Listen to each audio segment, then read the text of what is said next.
Momolese ne Junior oluvanyuma lw'okuba nti mu Nuupu waliyo blogo asobola okusubstantiatinga bye twogerako mu content wadde muto bali bawemula propaganda kati ono goyina okundeetera ate onondeetera ani teriyo nti tutule twogere va mu kkaaya n'okwalaini but wano tutuula ne tussa ebirowoozo mu contestation si just kwogera yes byasinga tutandike nnyo okubeera wano ne mukulu wange Isima oyo mwagala nnyo nti unlike other people abalala balina bye bakiririzaamu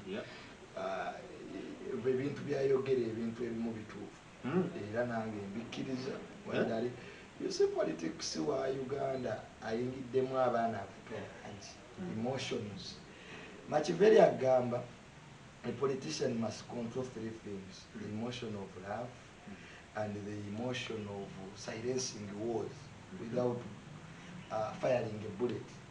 Name 7, I think, tweet ya jina.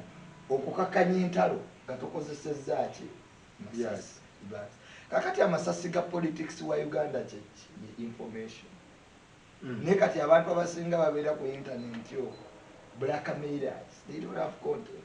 Era tetubulanga ebiseera ebisinga feeling comfortable n'okudiscussing n'ezintu akubuulira ebintu ebimu nga bituufu n'ebiri noga ati ekyo kituufu n'ekiri kikyamu. Okay.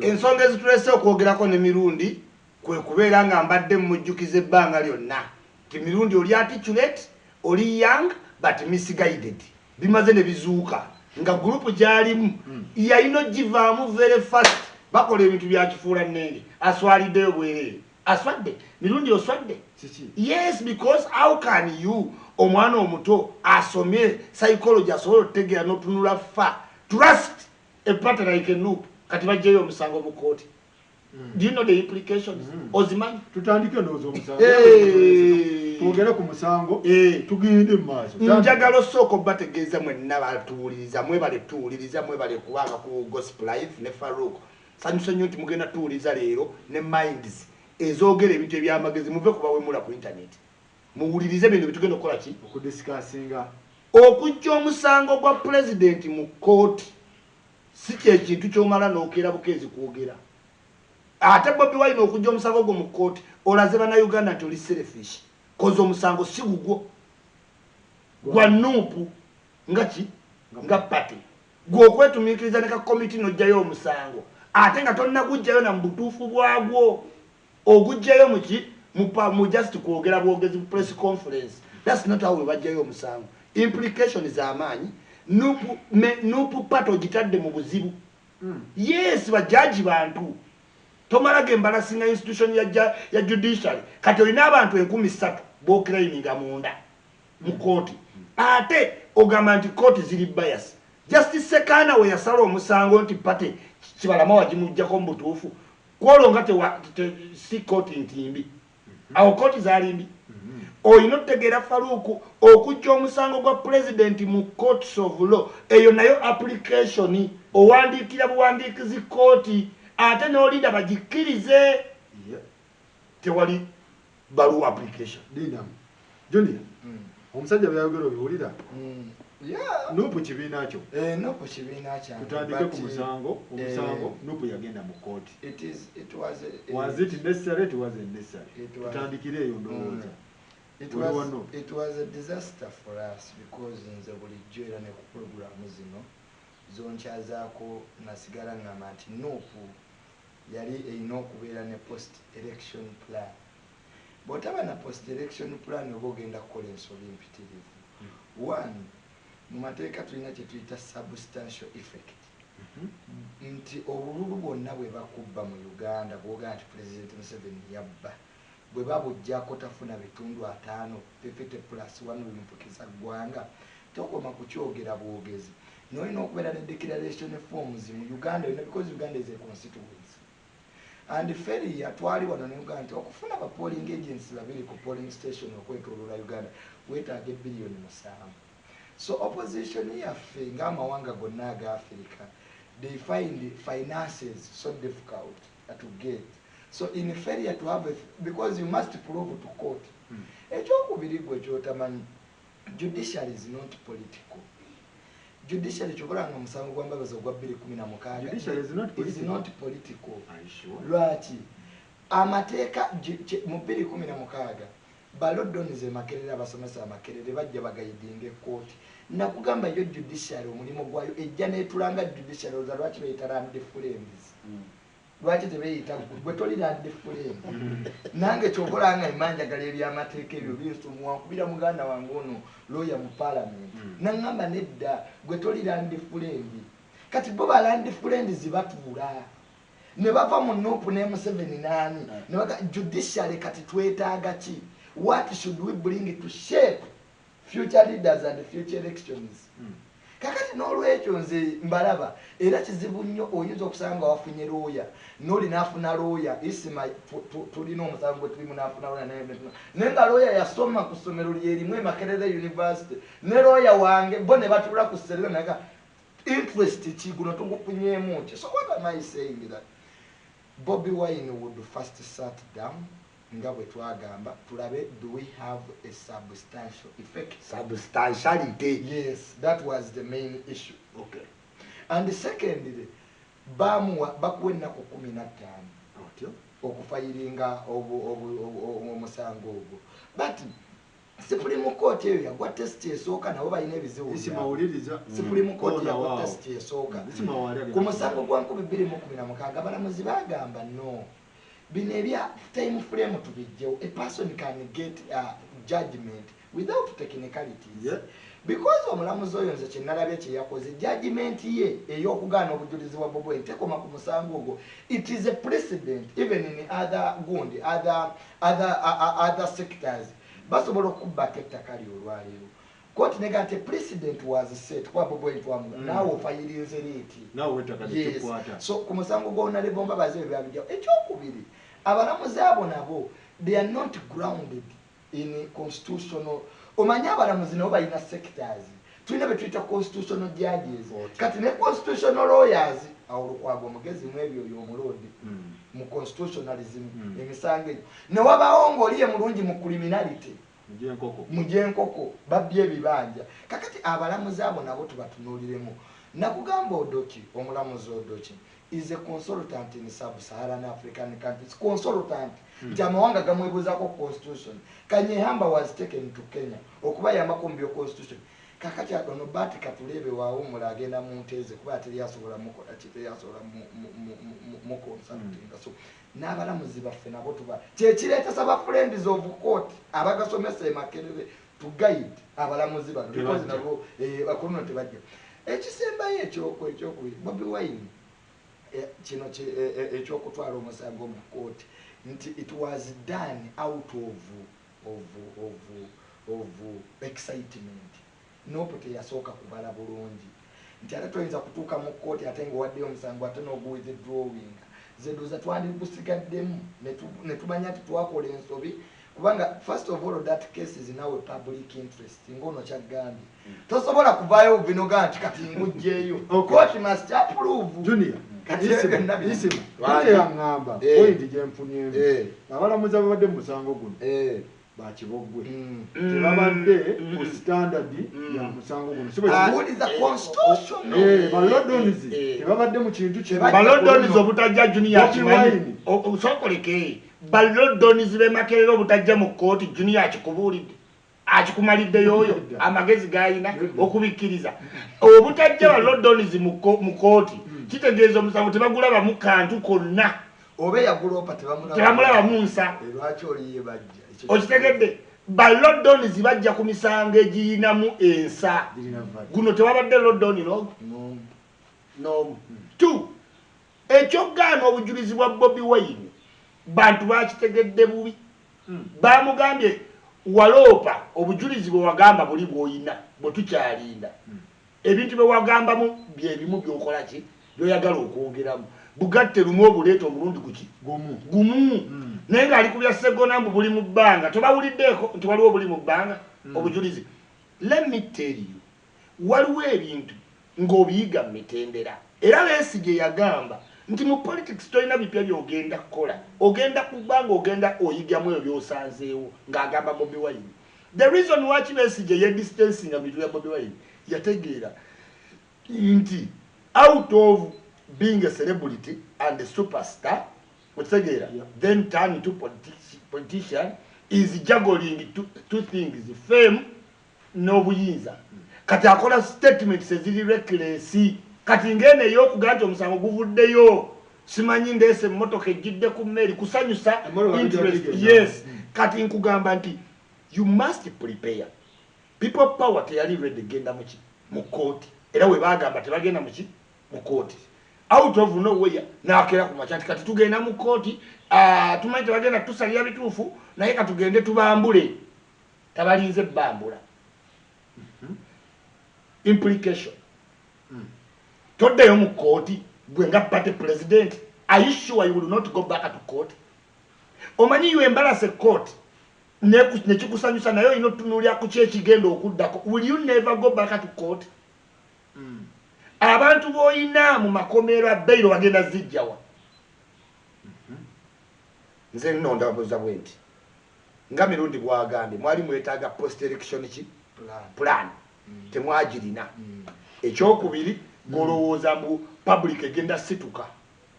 Bannayuganda bayise mu buzibu omwaka oguwedde beetaaga kuddamu kukola.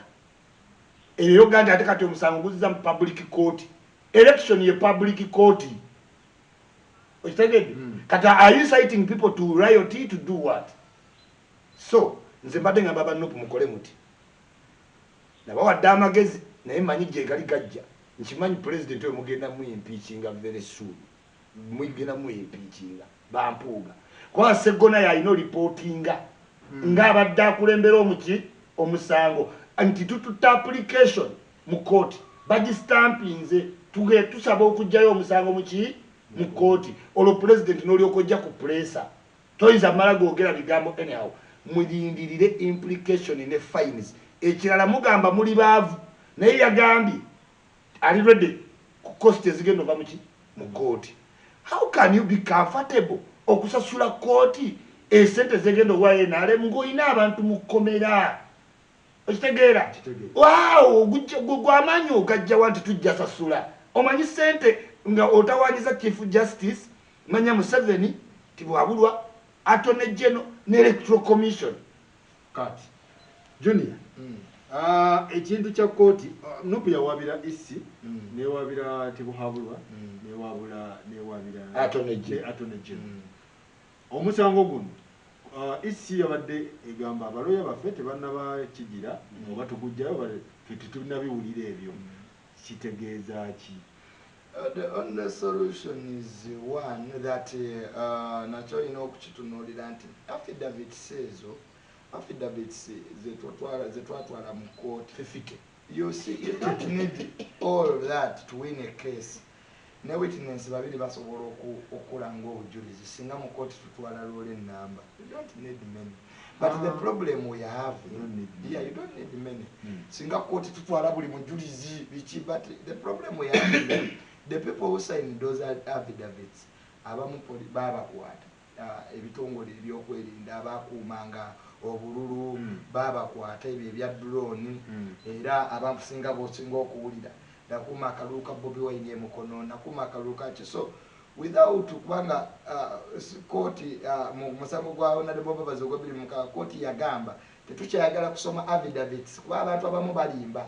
Oyinza okuteeka mutamale mirundi nga saakuumako kalulu naye nga byepandise bipo. It is all olina okujja in person ebiseera ebisinga kati.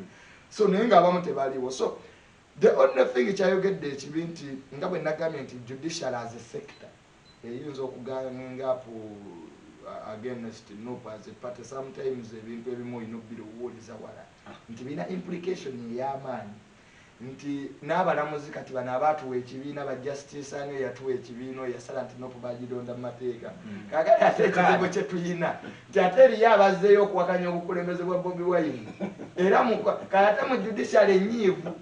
So the only thing that the land friends The land that comes from unpreparedness, by the way. Nti obanga azanya pool table okona ku mupiira ogumate ne gukuba kiri. Nenga singa tewagende nayo ddala. Tewandifuna implications eziri. Kyobulanga Museveni mugezi. Atoma ino kugeza ati President Museveni mugezi. Master of governance. Chima teyasoma mathematics. Niteza kwata mutimisi. Ate neta engineer amala pima. Museveni ayina ekintu kimu bannabyabufuzi ba Uganda kye balina okuyiga. Kye nagambye okuyimiriza olutalo nga tukasuse. Museveni restrains himself sometime waliwo wajjanga anyizi naye n'omulaba nti yeekuumye obutakola ki abantu abamu kye nagambye emotion waliwo bw'osoma akatabo k'Echina je n'omu yalumba munne ng'oli asindisa amagye ge ku lutalo ayinawo abasirikale 2 ne bamugwako mu ambushi n'agamba gano amagye 2 gadduke asigalewo yekka ne baga je n'oli musiru amagye gatulumbye ate naffe abaliwo 2 otugamba tudduke naga mudduke nammwe n'akwata piyano ye n'akwata entebe ne yeekubira ennanga ye amagye gali amaanyi ne ga kano si katego basajja ngaaliwo yekka ate bali ne badduka era tebamulumba era bamanyi you should be a leader you should know but no, they are still young people they will make mistakes that have implications but Bobi Wine should do one thing after all of that to go back have them excited olimpuga ko onombi gonde segona akola CB ali ku CB bagobye mu nopo atenze owedderu bano balumbi bagwe bagenda kwa konvidi nze ndi list yavwe kali yaye sogera bya kisiru I know ya so nenze mbadde wa junior mbadde ngamba ti Bobi yandireseyo omusango ne gusigalayo mu bitabo nga tugulifana yes ekyo ate fe twamugambira ekyo twakimugambira wofa abamu nti wali toyina kulopa musango public court wandiziresenga wagambye yes nobera mu from beginning because amaanyi go galiwa mu bantu gweleka abantu bagwesalire mu nsala yaabwe naye ate tosobola kugamba nti judiciary is agent does a sector yekirabe etya kwa naye sobola okuganginga apo otumalidde obudde fa bagamba oguleete kale ate ekyokubiri judiciary yetu nagamba nti naffe tukkiriza ogujjeyo kati bwegaana judiciary nega nti ffe tuganye kuba guno musango sigwa era yo tenagubajjawo no public interest musango gwa ggwanga so what are we saying that the next time when our leaders in the party are taking up decisions we should live on the decision leave the case there the case to proceed because if you remove it prematurely it has further implications on the party kwale lero osobola okukwatibwa nga ndi wanu omulamuzi naga nti bano sibe bajjayo omusango twale kitaliya so kakati ye president Museveni amanyi nti olutalo ndulwana ntya bannabyabufuzi ba Uganda kyebayibulamu olutalo olulwana otya fe batukubire Kongo ne batukubire ekisangani okumanya Museveni musajja muzibu koni yali atuuse ekalumu Museveni n'agamba nti sigenda mu negotiations koni nja mwekubira nti iye ayingira mu kintu ayingira notalendo bakitomedde ayingidde Besigye kyasinga kuono decision making Bobi Wine ogenda omusanga ebiseera ebimu kyeyandikubadde akola mangu ate kyasembyayo it means the people who are around omanyi ffe tubagaba balowooza tubakuba the people abamuliraanyi banoonya byabwe people are excited by careers parliament bafunye new career yes banoonya byabwe abalala bagenda kufuna bizo abasajja abako kati Kanyehamba yandimwebuuzizzaako nga tannakola eyo decision era Kanyehamba yagambye mugudde eddalu baloya ba Nuupu Kanyehamba yagambye mugudde eddalu 1 Nuupu mweswazizza mutya mu record za Uganda temuligenda kulifalinga Bobi Wine against Museveni Besigye ya benchmarking mu koti za Uganda kuba buli wowoza omusango bagamba okuwoza emisango gino balifalinga ku mikadde that's what they call lawyers kati bagamba nti Dr. Besigye versus Museveni mu 2 gumu amama Mbabazi versus Museveni mu 2 muki gundi Besigye kati wakyaliyo kuganti Bobi Wine versus Museveni twali twagala bulijjo nti Bobi Wine toli ku minzaani ne Museveni mamba oli mukene n'ogaana kati era naawe nyini okukkiriza tewakyaliyo comparison between you and Museveni. Yes, kyempulira nti Bobi Wine agenda mu kooti yansi yonna. Ate yeriwa kooti y'Abannayuganda sijagamba anti eno gye batwalamu omwenge. Ate kati kanji kunnyonnyole muganda wange eyo owuliriza ebintu byo kooti ze country ziba ziganye okuwulira si nti ate ogenze mu kooti z'ensi yo n'ojjayo application ate n'odduka mu ICC awo ICC negeza yetantu aba nongeze tuyinza okukubaawo yanti tubakubira mu batuufu. This is a sovereignty country means weziri era abajaji bakoleddeko judgments in your favor era n'ozikkiriza. Jaji Sekana yagamba nti pate wadde wagifuna mukaaga gwa kiro wagifuna mu butuufu era n'ocelebratinga. Ate kooti y'emu gy'oyagala okugendamu njagala n'okujjukizamu kano kasinnaba kooti zagamba nti ziri bias gye yatuteewo bias corpus nga military egaanidde awakaawe kooti ne zi ordaringa abamilitary bakole ki kwe kuddamu ttambula n'okgenda ku pate. Kooti ye yagambye abasirikale bave ku headquarter si ye kati simutegeera awo mirundi atubuuliremu. Mirundi kooti ziri bias teziri bias kooti ze Uganda. No, ntandika ku kino kyaga ati Bobi Wine agenda twala omusango mu kooti y'ensi yonna. Ensi nabiwuliddeko waliwo mubano gwange ali UK yaŋŋambye. Ensi ebeera n'amateeka agagifuga. Omanyi bwe tujja ku pulogulaamu zino ekitwawula n'ebali abavuzi ba boodi abeerimba tumanyi how international community relates. Uganda is a sovereign country which must be respected. Secondly, toyina ngeri gy'ogenda kukwata bujulizi obwo obutwale nga local tribunal tezinnalimu. Yes. Bagenda kuappealinga kuki? They appeal before judgment. They cannot appeal on nothing.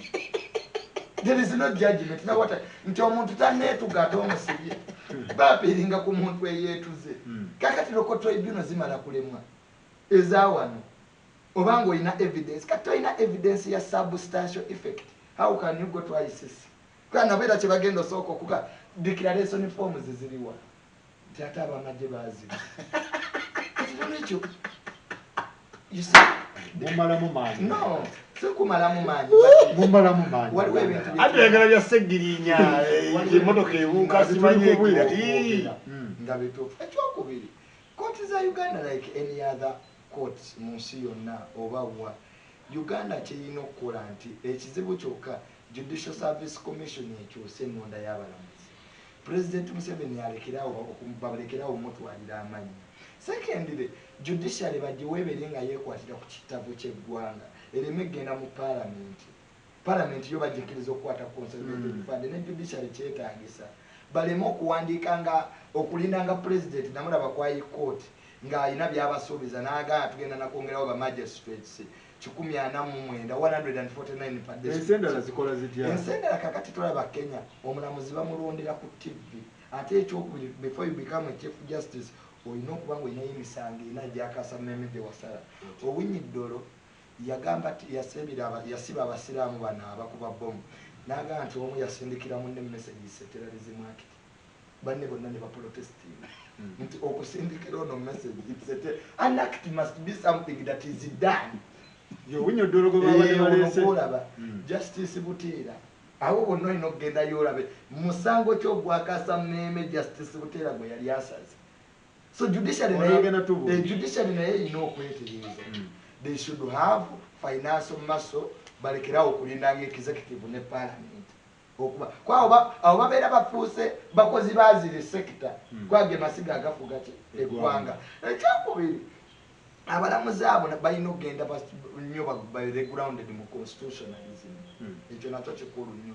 Ekyokusatu barespectinga emisango presidency ze bazze bakola nti ate omulamuzi omu kati ojja kusanga nga lesho yeegwa omusango singa twabadde twasigadde mu kooti 4 to 3 bana bakkiriza basatu baganye kati bali bagasomera mu Lubiki naye bonna omusomesa y'omu ne watu bano ne bagamba nti tubiganyikanye hamba yagaana akaluka 26 nga is a master of constitutionalism gwe tuyina nati akoteka abadde free and fair akaluka 26 kanye hamba yakaga ne banna abalala ne bakakkiriza. So nennonde bwayaabwe abo abatuula awo naye procedures zibeere nga abantu bazikola bazitegera because tujja no ku programs but we should give alternatives because lino eggwanga lisinga okuba nti tuwa solutions ku bizibu ebirawo. So that's the greatest problem gyendaba mu judiciary. One, judiciary efuna sente zaayo nga yekwatira ina budget yayo. Isimu wangi judiciary eno ya Judicial Service Commission enondibwamu judiciary eno namukulu ya chief in command naye chief in command waba n'omusango tetusuubirawo kantu kalungi konna kavaayo. Kati Junior njagala mutereezeemu ati abantu bakitegeere Museveni era ne Bobi Wine senga afuuse president ebyo babikola to forward names naye Judicial Commission wano ku Law Development Center then awe mwinamu obuzibu kuba bo bebeerondamu ne baleetera Museveni amaki. Museveni ye talina kuuma kakebera nti owinyi ddolo simanyi tasalangayo omusango gw'amaki gw'amaanyi. Mmwe balandi friends we mwetuddemu ne muweereza owinyi ddolo ne muweereza Ezeekeri ne muweereza Gundi ye Museveni ng'atunula abamuga bano Gundi beesimbise nga naye abakuba muki mu parliament yabaveetinga basobe babaveetinga kati nga yagamba owinyi ddolo gwoki Chief Justice. I agree with Tamale. We must restructure judiciary. Kuba waliwo judgment mu Uganda ezifuluma omuntu n'osigala nga akola ki weewuunya hamu wano yawangula omusango ne bagufutya nga ba principal judge nadduka ne fayi. Kati such judges baleeseewo nnyo doubt mbaki mu bantu era Bobi Wine kyali mu kukola kwe creating ya more doubt judiciary.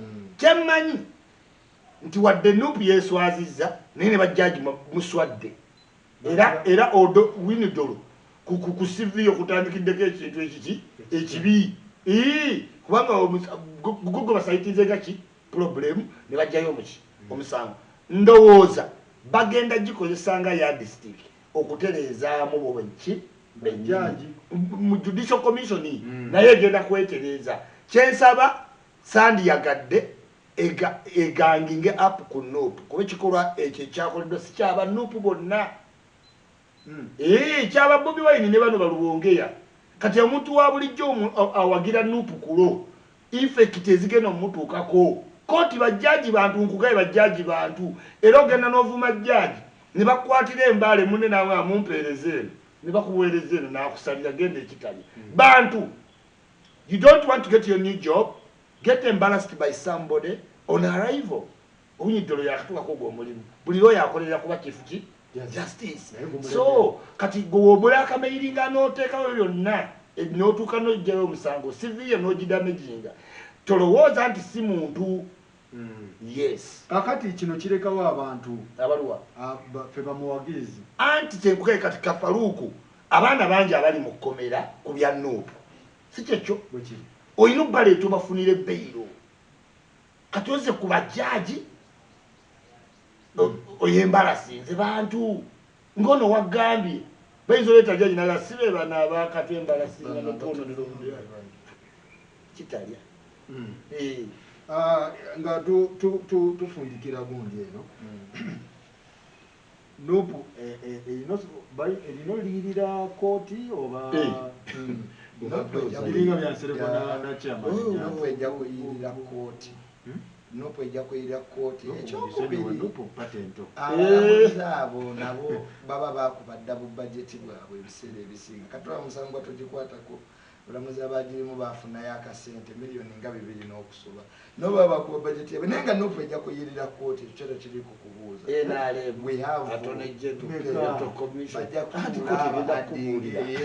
bataddemu bye bafiiriddwa biki ba adding up okulaba nti ezo zonna no costs ate sente zandibadde zikola ebirala. So a bad decision from the start that lacked poor planning those the results. And I think kibe ekyokuyiga eri bakama baffe ti ebintu ebimu tusooke tulabe engeri gye tubikolamu tubyaseesinge tuve nnyo ku public pressure pate tebagiddukanya bwe bati pate omuntu otuula ne mugaaka kati wano we tutuuse tugenda kukola kino. So at the end of the day ate bano abeenaale mu bo basanyufu nnyo. We have lost 2 times. We have lost the case we have lost money. It's a double sword. And secondly, the public has mixed feelings over the removal. Nenga atandi bitaddeyo. Terina omwakunenya. Obera safe. Senga mu mutandi ko temwageze mu koti. Senga buli muntu agamba mulayire byammwe. Fetwabigana. N'amakoti gammwe makati. N'olwekyo gwegwa omusango. Okay. Waliwo yambuza nangamba olwaki Besigye ya keeping a distance away from Bobi Wine. Ate nga before Bobi Wine yali nnyo ne Besigye naye mu kugirawo Besigye neyekutula ku Bobi Wine. Kiki kakodya kyakali awo wanuupu. One, power is ruled by consensus in a democracy. Consensus abantu ekitegeeza mutuulanga bwe tutudde wano n'abalala. It is not a monarchy. Nga bw'olaba Saudi Arabia. Oyo omulangira wa Saudi Arabia talina gwe yeetaaga. Is a king by birth. Naye kati Uganda is a consensus one. Nze bwe ndaba nti there was okutya buli omu yalina okutya eri munne ng'amweke. But Besigye, Bobi Wine needs Besigye and Besigye needs Bobi Wine. Why? Both need each other. But bano ababalyako jokera Bobi Wine we yajja olujjuliro ne lukyuka olw'opposition kwa buli omu ajja n'ababe. Kati Bobi Wine Besigye bayinza okuba tebalinaako buzibu. Naye waliwo bano abo obwa leader of opposition nsete fo abadde baziidya ate kakati yagenda kuleeta balala. So opposition nga nayo olaba government eyinamu deals abantu abazirimu bye bakola ebibeera mu nkukutu. Kati gwojja kulaba nti Bobi Wine yakulembedde naye kifaananyi ky'abangi abali mu opposition. Era kakati nosanga twatuuka tugenze tukoze gundi eyo group gye twakola friends of opposition we twagenda ne tukuba obusepiki. Besigye n'atutwala mu kuba obusepiki. Kati ate ng'aliwo abeebuuza lwaki Besigye yakuba obusepiki. Kakati Besigye wamulano nga tugenda mu kalulu ye yayogera Oluswayiri. Omanyi lwaki yali ayogera Luswayiri? To appeal to the unknown talumanyi. Kati ebyo byonna abantu badde ne babyebuuza. Ekyokuli Besigye ayina more experience ku ono. Ono abadde mu music. In fact success gy'ayina ya Besigye. Teyandibadde ya Besigye as such. Success Bobi Wine gy'ayina nti Katonda yamuyamba nti nzirake. Najja asanga abavubuka abali disgruntled. Kati Besigye n'atategeera kimulya. Besigye yategeera mangu kimulya tukiyita reinvention. Nti omuntu otuuka you reinvent yourself mangu nnyo. N'otegeera nti kati gurupu eno ey'abavubuka kati eyagala ki. Naye nga mu experience Besigye ate yali asingako kwono Bobi. Naye nga bw'omanyi nti tubeera mu parties nga waliwo omuntu buli wajjajja n'ababekayibula we yava mu kibuga bakitatta ne bakwatibwa. When the new masters come, other powers come. So kakati waliwo abasanyuka nga Bobi Wine azze, waliwo abanyi. Kibalekawa opposition. Kuba tekiri ku nuupu yokka. Guno omusango teguli ku nuupu yokka. Opposition at large. Opposition guno omusango gugirekawa. Tumale nona tubulya NRM gugirekawa. Yes. Nopo we gugireka wali abantu wa tuli opposition. The opposition we gugireka nga opposition tulabye nti ebiseera ebisinga nze kyendaba kye balina okukola bonna baddeyo nga we baatandika. Bobi Wine atuule wano, Besigye atuule wano, Mawa atuule wano, baddeyo bastabilizinge buto nga bo. Kubanga ebiseera ebisinga tugenda ne twogera ebintu nga opposition nga tutunuulidde government naye opposition naye n'okwekuba mu ttooki. Kwa eyo gurupu ey'aba individu abangi nga temufunyeemu nga temukwatagana oba bonna bunafu. Obonna bunafu. Nti President Museveni ne waba munafu nnyo. If you find a disgruntled opposition kati ogenda owulira emboko ku bwa leader of opposition. Owulira emboko ku kulonda speaker. Ng'opposition yekuba yokka ku kulonda speaker. Owulira emboko ku kkosasa. Ezo nno zonna mboko. Opposition ezo. Ojja ziwulira. Nga bano bagamba ono ate bano bagamba ono. Kakati n'olwekyo nze kyendaba kye tulina okuddayo. Opposition erina okuddayo etuule consensus kye nasoose okwogera. Baddemu batuule tukube plan endala okulaba nti Bobi Wine waba ayagala nnyo tasobola kukwata ggwanga lino yekka nti bansereko balabe bosijja omulodi n'oba tumwagala Lukwago kati ye mulodi yaliwo e Kampala. So not everything is about combative wars, no.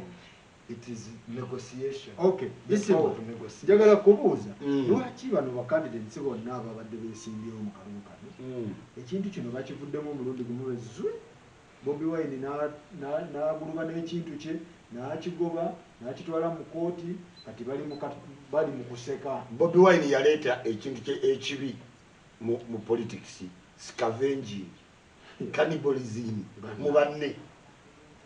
Cannibalism kwe kulya mu baki. Bobi Wine teyalya mu NRM okimanyi yalya mu FDC n'agivunika FDC ye nuupu oyina doubt FDC ye nuupu ati nkubuulira abavubuka bonna bali bawagira FDC baswitchinga omuntu gumukoki kubanga bakola blackmail nti Besigye Moro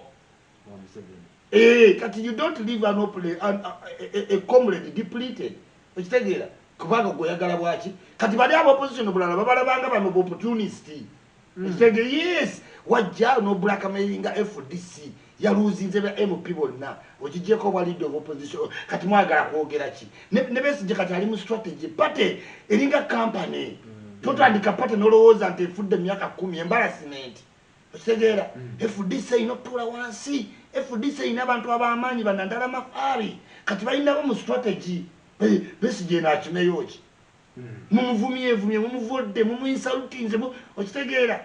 You need comrades. Don't burn bridges before you cross them.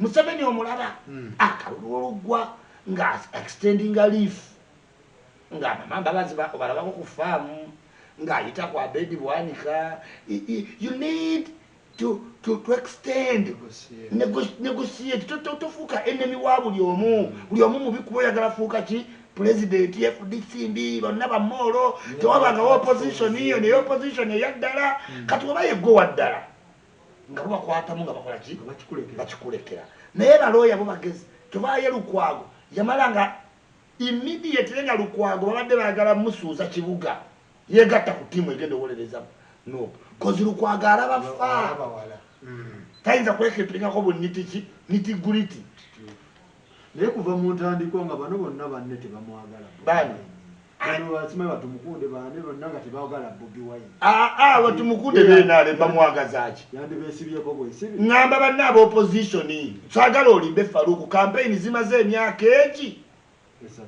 waliwo abantu be bavumye abaana ba Nuupu okuva campaign we yatandika Besigye Lukwago Nsereko okitegeera ne babiritolinga omuntu era paka Besigye oyagala naye mumanyi kamba wemu kaki katayimu kati bapya akagulu okimanyi nti Besigye alina kudda nga wamaanyi people have realized that Besigye is very strong.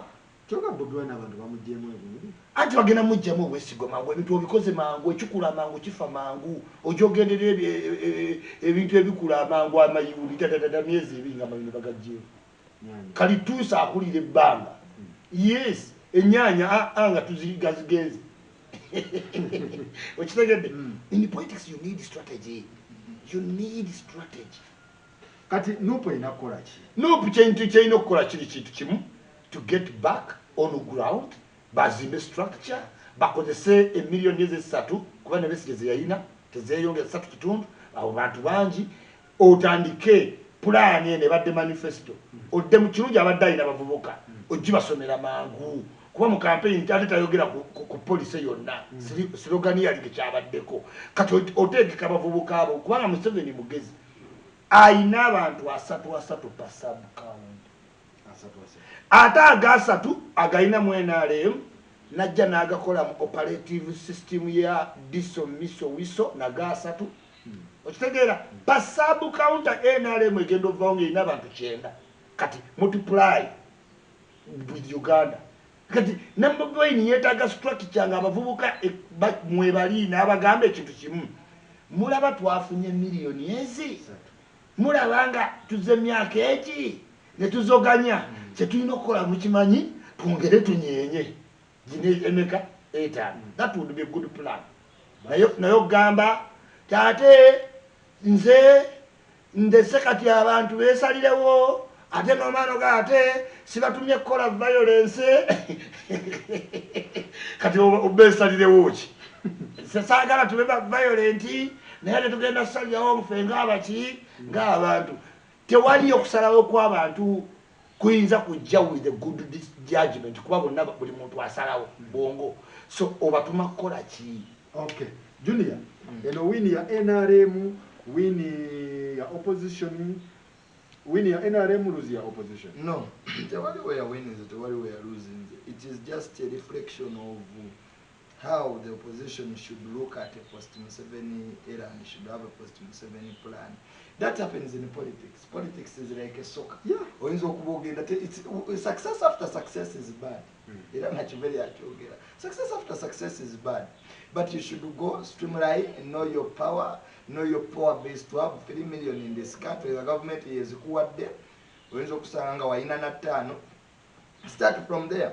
Get youth who can appeal to the people. Musigalenga mugenda maso nayo take structures. But at the end of the day, tugenda kuwa Museveni nga tulina structures. Ekyo hapana kyo bakulimba. Yes. Akaluwe kabwanga Museveni atandikirawo campaign. Yatandise. Agati kwetolole gwanga. Yatandise la kakati Museveni omulaba the worst speech he made. Nakiriza ati akoze sobi kugera bya tribalism. Nagamba baganda muri tribal bichi nategera ati akoze era you will find a delegation going to Mengo. In politics never have permanent enemies and never have permanent friends. Politics wali the role mulabe wange kasitofu na ability eyo Bobi Wine jabulwamu kasitofu na ability eyo okutula n'abalabe bo noga nti kale honorable Nsereko tetukkiriziganya ku kino na kino naye ayina kyasobola okuyamba because is abasajja balina amagezi babadde mu politics weka fe tuli bana bato ate alina national student emirundi eki fe tuli bana bato era abo bajja nokoleta we baba boogera ku ggwanga lino oteekako TV n'endala omanyi lwaki mbiraba be basajja abakuba gavumenti nga bali myaka gyaffe bamanyi kye boogerako era president Museveni waba ayogera ku ggwanga lino amanyi kyayogera ku gema zino era amanyi psychology kakati Bobi Wine you are lucky. You have established yourself as a power. Stop making such errors. Abajeka opportunity. Abajja ne bakugamba kakati tugende onyize judiciary tugende tukole be on one firm thing. Go back to the ground, form structures. You have time. The biggest thing that a politician can have, the most important thing is kigamba nnyo abantu buto years. Nti obera muto obuto kirungi nnyo nti emyaka gine 10 president Museveni mwongere emyaka 10 obita na ile ajja kuba na emeka Bobi Wine wadakoze mistake wa mistake ajikoze no sezo zoka achali wa amani still with power ate mu biseera bino Bobi Wine ayagala nnyo abanamubuulira amazima kwa kigenda kuluma nnyo Bobi Wine okuba nti obadde n'amaanyi bwega tenotafuga ggwanga itulati it has already itulati Nengo line ba segona abo bani abanoonya civiza abwe makoti segona tayegala bukulembeze bwa gwanga lino ye is prestigious atulambaland friend avuga cross country waliwo wotuka mu nsinga you cannot exceed something era singamba tatenti munsi waliwo wotukanga awo wokoma gwe weewo kati basegona gye baliko alinze diminishing returns zintotukanga yatomeza omundu kati noleka bano Bansereko balukwago kubanza waliwo kyenneewuunya kyato tulese obujulizi yate waliwo obulala neŋŋamba basegona bano lwaki there is lack of coordination in the north era kibabuulira nnyo that secretariat should change and they should add in other people. Tosobola kugamba nti Lubongo yayamala buli kimu. Waliwo basenene bajja ku TV ng'omulaba akooye. He is tired. Ne febatuwasane tuboogere. Bobi Wine akubira essimu. Eno live oku, eno video wene gwe nga mirundi bamugoba mu mirundi bagenda kubanga babloga bannu tebakyalina kirala ab'ebweru. Kati gogendo ba topiki bakusesebule muli abalundi ati blogo za mwezi babuzaala Burundi mama we yayenda bye bagenda okukola kati kyembuuza kigwa kitya ekiri mwewedde ate egende mu maaso ki gogamba tuti mu maaso eyo nkugambye oli kyagambye you cannot win without structures mubadde na lake ensi eri angry banyivu balonze mu buki era abantu abo besige naye abadde bamuwa gavumenti bali Israel kubanga bangi kuba ne president mugamba 3 million zinga ziri ku decent mu central nyingi otegera kati ne Museveni plan yegenda concentrating wano nzizizza ntya abavubuka wano kyobola abantu banneetaaze nnyo wakomba akabantu kyadde bamanyi ndi kulutinga abaana mu byo painting bange twagala ube n'abaana 10 yes kuba banoonya mirimu gya mutwe ne bakutte curriculum y'omusomero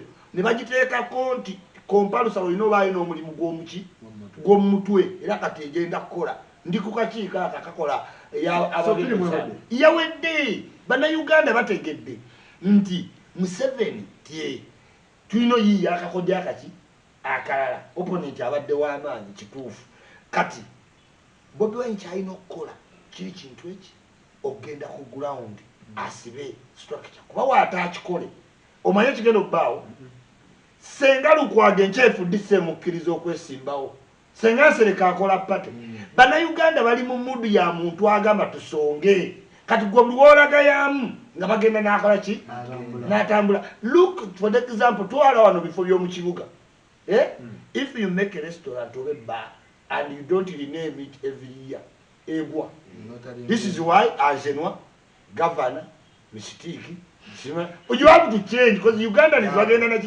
kipya kati nkugamba nti obalaba baagala nnyo Bobi Wine omuntu omulala n'ageza yesimba weyo Lukwago omulode FDC agenda kuddamu efuna amaki amaali yes in very one year kino Bobi Wine kyeyakola bansereko kyabatiisa nkugamba waliwo agenda okukwana osinga party very soon omanyi ba independent webekana mu parliament obamanyi obungi basinga party zonna obulomolomosi kati oli senga akola party n'atwala ba independent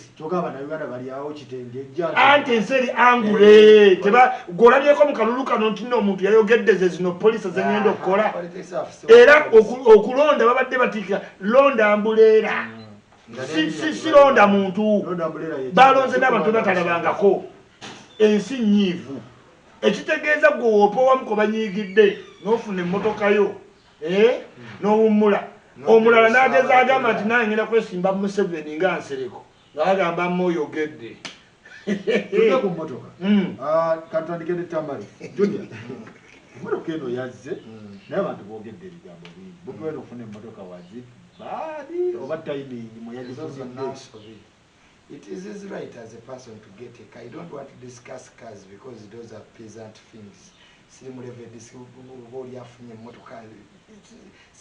No, discussing because Bobi Wine wajikwatira gitwala ku kitebe ojanjulira abantu which means but Bobi Wine ebyo bizonnasobi one it's not a priority right now benda ba mu party ya no bino okufocusingako eka is not a priority those who abasonda sente okugulira Bobi Wine amamotoka Bobi Wine ina amamotoka mangi ekituganya okujja ko Museveni Bobi Wine sikubera na motoka nungi no that is out abana banje bafeedde mu family zabo twakola wadde foundation ugama banne akalukatika wedde tuddeyo okay wa mama wa Franka tutambule wa Yasini yali driver we abana be basomera wa ebyo byebikulu era Bobi Wine singa akola Bobi Wine foundation nagikwasa baganda nga yakuyamba abaana bano ababadde mu Nuupu abafunye ebizibu neno owulira nti batudde Bulaaya basonza amamotoka kati bapateki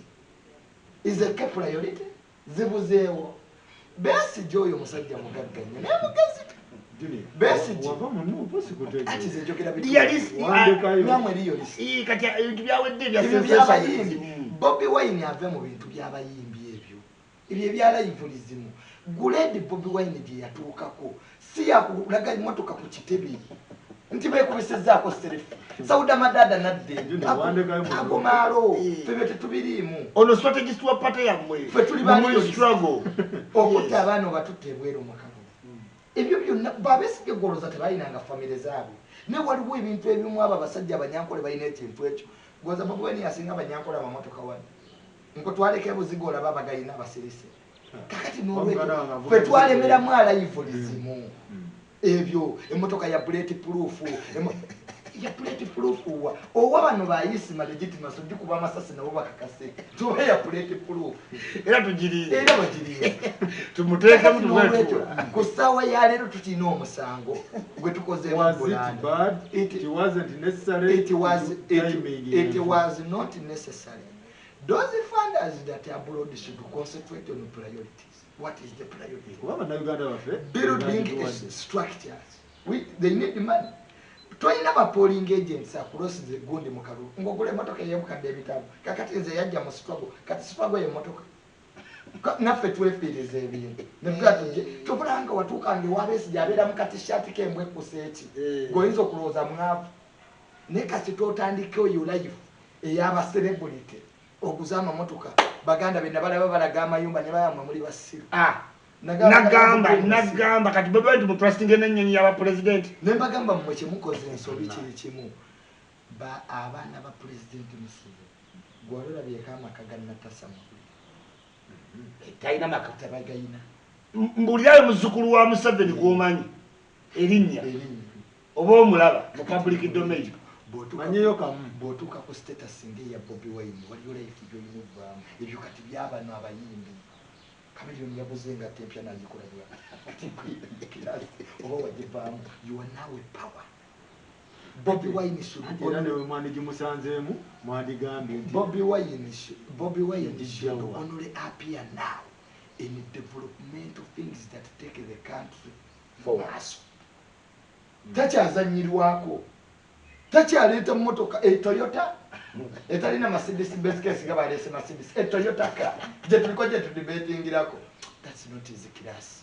Isima wanji emmotoka eno nga yabalumya nnyo ab'NRM emmotoka tulina kyetuluma kubanga ezo zetugaba NRM zegaba genda ku secretariat ziliko M1 M2 M3 M20 nekwe kyoba omanya mu NRM tuconcentratinga nnyo ku V8 naddala ng'oli wa kitiibwa girabe mu Lumumba girabe mu secretary ni bonna abakulu betulina bakiwanda tugabe eyo emmotoka ya Japan akoko kagenderere ekyokubiri it is very wrong mu time ya post election nojja ng'oli party president nti nebaza fundraisers bangulidde emmotoka ya beeyi nnyo mbadde sigisuubira okukuduula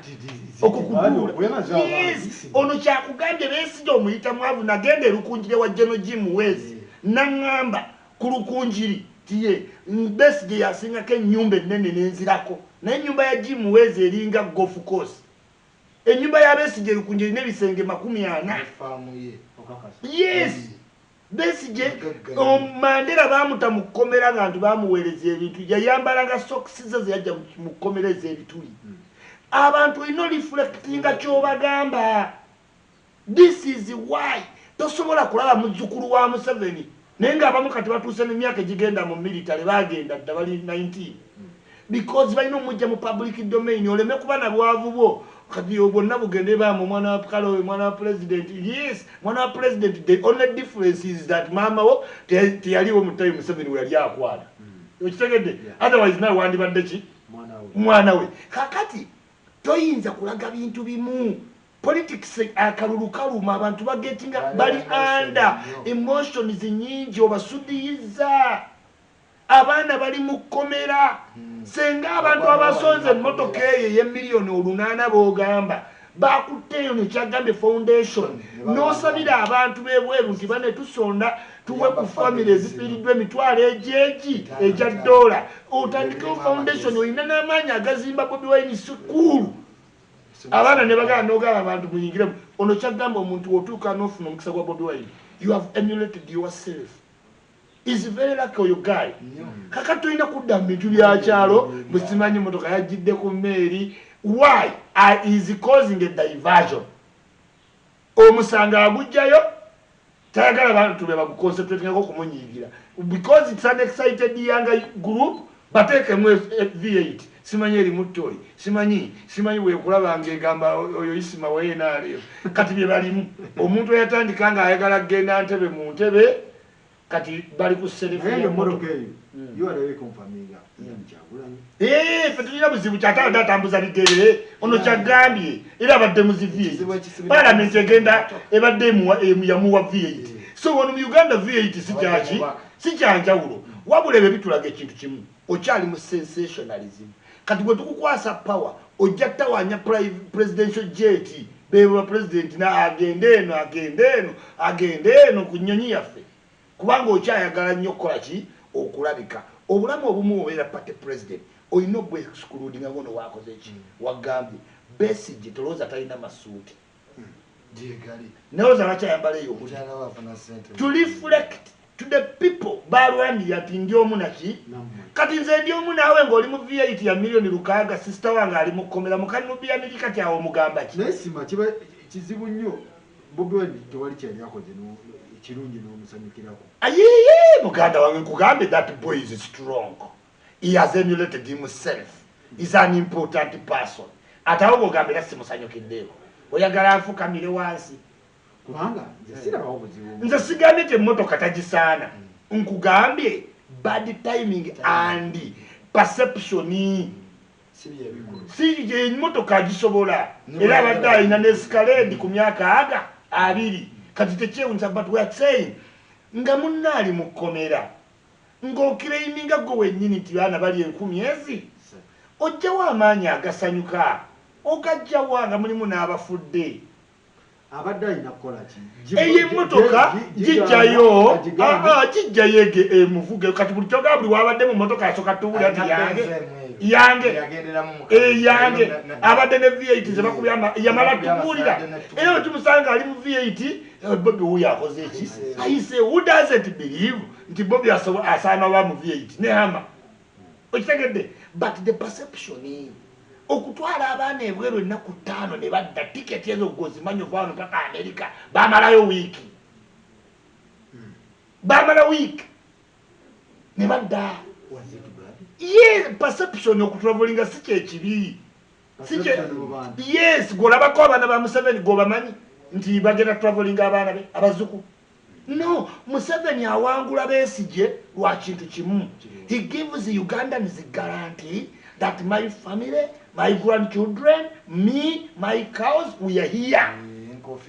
Kati ye Besigye ekyokuba nga wini byanyuma ayagala kuva mu IMF ne mutabani we Mwavani bafuke bafasani kiine nakyo wekyamukubisa kati akalulu abana Uganda baagala garanti Museveni yaba bawadde garanti oba Uganda egenda kwaka ne Museveni ayakiremu okitegedde naye gwe owuwo ali Texas alinde ofuuke president addenga first son perception okay tumalirize Junior kuba tochi NRM bino byonna bijirekawa then nona akube noku bijirekawa tumalirize so bintu bya ino byeso niwe byama motoka president Museveni kyekimuteesaako enkofiira yeeyo eri mu banyankole bo bamanya nti ono alina ente emitwalo bwegiti Museveni yagaana oteeka ekifaananyi kye ku ssente z'eggwanga because he had manifested himself as a president of the peasants kakati ne bano nabo Bobi Wine naye alina okuva mu ebyo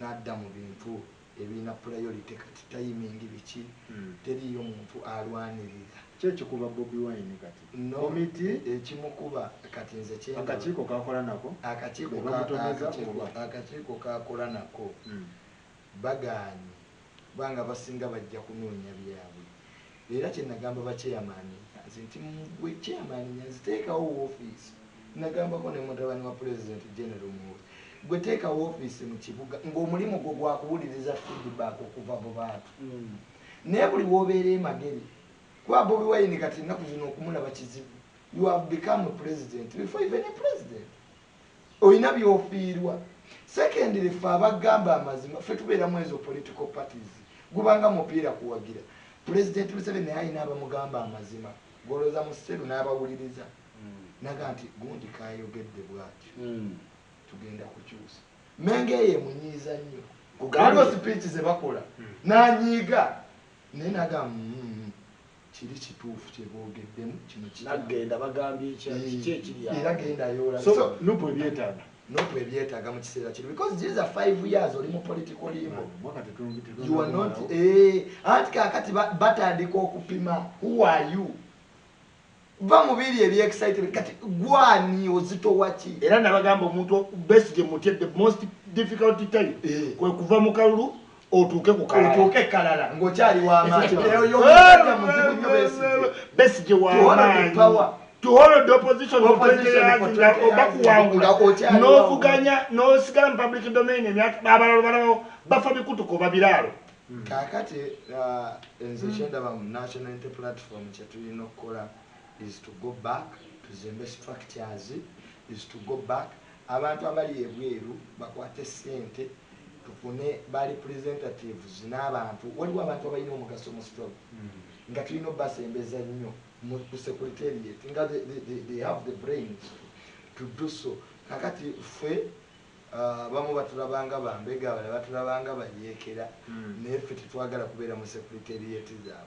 Let them go back and first work on those families, those people that supported us bodyguard nina bimanya abavu abazi nga yatambula ne Bobi Wine ku campaign zonna nenga bamugoba ne munyo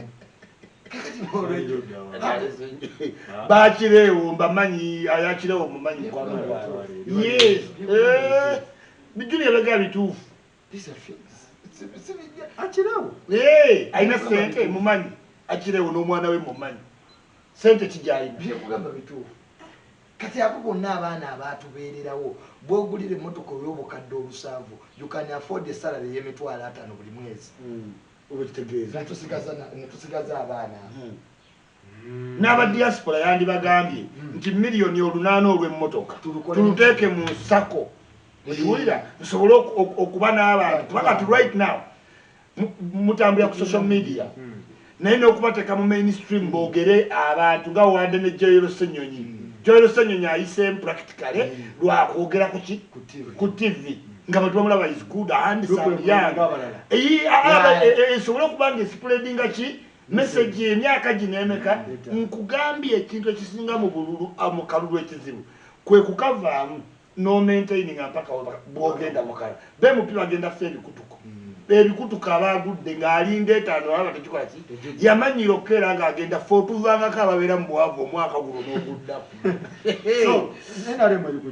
NRM twetegeka tugenda kulaba nga Museveni asayininga bannayuganda bamuteekemu obwesigwa twongere okuteeka manifesto ye mu nkola ebisinga byabayogedde tebikolwako mu manifesto za Museveni ekyo Museveni alina okukitegeera okuwandiika nga manifesto ebintu ebitakola ki ebitakolwa checks and balance tekawo minister ali effective si nga wa portfolio naye ng'acheckinga baminister okiwulira Museveni alina okutandika okuba active ne bajja naga project eno yatandika naye yabuliraawo simanyi eno yatandika yabuliraawo okitegeera alina okwempawalinga President Museveni olina okutegeera abantu miliyoni 3 consistently bantu baki bangi you are over risking kino kitegeere there is risking too much omuntu wajjira nga ali political novice nafuna miliyoni ezi nafuukirawo leader of opposition eyeggwanga kyangu nnyo okulonda mu busungu njagala obbakubiriza ekintu kimu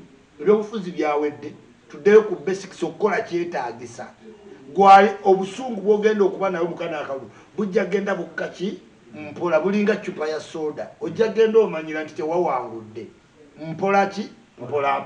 Okay. So movie yawedde yawedde ffe tuli mu holiday yanti kati twakoledde Museveni naddako bajjunior bebamanyi ffe twawummudde tujja kudda 2 mivule yaŋŋambye yenyini gwe badde bamuwa V8 naye engeri gye yalina embwa gye yajja simanyi n'agula ente ne bamugaa katukuwe ki n'agamba mpeddabo kabini naye aba afuluma ng'ey'omukulu naye efuluma V8 Bobby Ngukaize mloka za Museveni. Yes, za Museveni. Nzaddako gera trafe naba akoze buli yakoze tugera mwezi za bulaka. Hade Bobby abaya akoze biki? Yee! Museveni yayitayagala yaddala besije ku ballot paper yajja. Museveni yayitayagala besije ku ballot paper yajja. Nkubulidde. Gwedda kwebyo naye ffe twawumudde tugenda myaka eki abo ba junior bamanyi bagenda mugoba munno kwogera mazima. ekyo mulalikidde wano Julius mutegeera amma abekansanga mwenna Uganda abantu abasibuka oluguudo lw'eggaba temwerabira ogenda okufuna ebifo ebirungi kwe mutundira wali ku UK Mall Katemagana emmoolo empya erabika kugenda ku UK Mall wali buli kimu Umaru Katongole aji tukwebazizza nnyo akazimbe akazimbe k'amaanyi tugenda okukalira entaawo mu maaso okakasa nkutidde ojja kujja nange omugagga Doni Naso gy'omutwaleko ntwalayo kambugako mu omugagga Doni Naso yesimba Naso ayogera mukaamu mutumiddeko nnyo naye talina akyaliyo gyali ali bulungi omu ku balina ajja alabe kuyisimba oba era nge mu mirundi nolaba Doni Naso mwana watu Naso ali very humble y'omuntu omu ku bakolaganikika naye in fact y'omu ku bagagga no Dangote youngest billionaire y'omu ku basajja bendaba nti bakolaganikika bali humble era abadde humble omuvubuka oyo talina account ku Facebook abantu bangi bamuguddemu account ne babba abantu nti bagenda ne beefuula ye kuba esawa ya leero omuntu mwangu nnyo okwefuula ye Doni Naso talina account ku Facebook abantu beefudde gye ne babba abantu osobola omugoberera ku Snapchat naye nga talina account ku Facebook era ye si akozesa account ezo okwogera n'abantu abalala naye nga gyali Doni Naso mugambe ez'entalo zange ez'entalo ziba zayisima Doni Naso omuntu okukolamu ebintu byotategeera kintu eki ngeri gy'oli musirise yisima zayina amaloboozi agoogera ninga zino zimusitanga ensi yonna ewulira kati mpa omulimu ogwo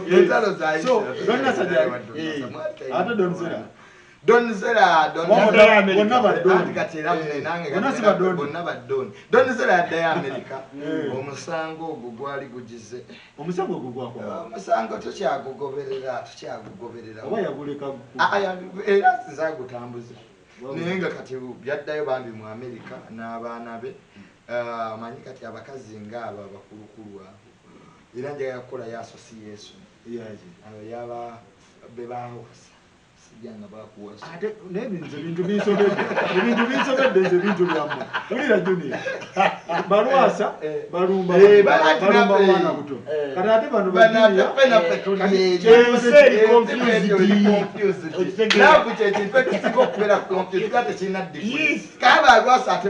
olakye namugaa Junior democracy omulabi yali ayogerera ebya democracy nemweka democracy emitwala ewadonira abanayuganda bamutwala mu Public Court bamugambirawo vaayo maawo